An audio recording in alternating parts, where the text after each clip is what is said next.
Everyone, this is author Jessica Ann Deshaka. I am the author of Awakening the Dark Throne and the Witches of Triora series. I just want to tell you guys, you should definitely go out today and check out the women's podcast to connect with different authors, to connect with different artists around the world, and to get some insight into the lives of different women who are changing the world. So definitely be able to check that out, subscribe, and check back in as well for updates and different things that are up and coming.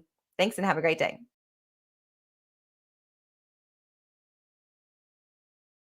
About 3 or 4 years old.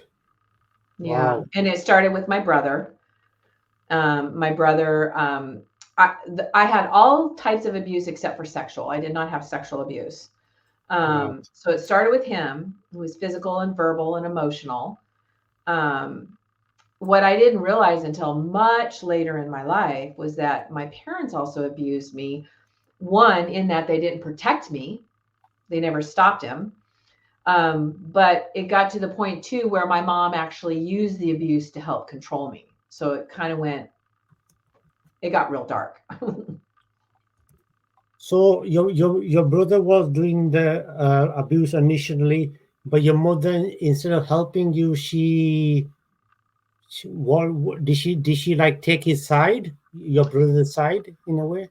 Well, it was weird because really her abuse started to she didn't protect me when I was when I was really little, and it's just they didn't stop him. So I guess you could say they kind of took his side. They didn't stop him.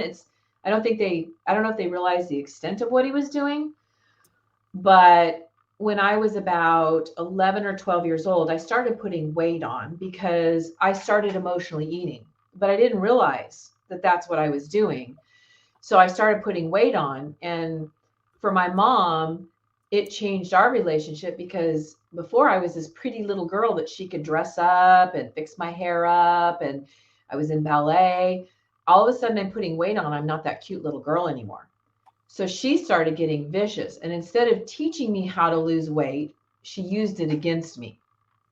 And so it just seemed like she was always mad at me, and she would call me names. And it was like, well, for instance, one time I got in trouble. I don't remember what I did wrong, but I got in trouble with my mom. And instead of my mom saying, wait till your dad gets home and finds out, it was wait till your brother gets home and finds out. So she used the abuse. That's what I meant when I said she kind of used the abuse to help control me. Because frankly, that shut me up. That shut the conversation down right away because I didn't want my brother to deal with me. Yes. Yeah, I mean that's even that's I mean I don't you can't even agree with that even 1%. And like your parents are supposed to protect you, kids are they really, and they're supposed to be there for you, in all the good and bad times, protect you like a shield when you're growing up. Right. And And on there, my dad would run and hide. He would literally run and hide. There was one time my brother was screaming at my mom and me about something, and I couldn't find my dad. I was trying to find him to help with the situation. He was literally hiding in the bedroom. but why was he hiding when he was a grown-up adult? And I, how old was your brother? oh gosh, he's 7 years older than me. So at that time he was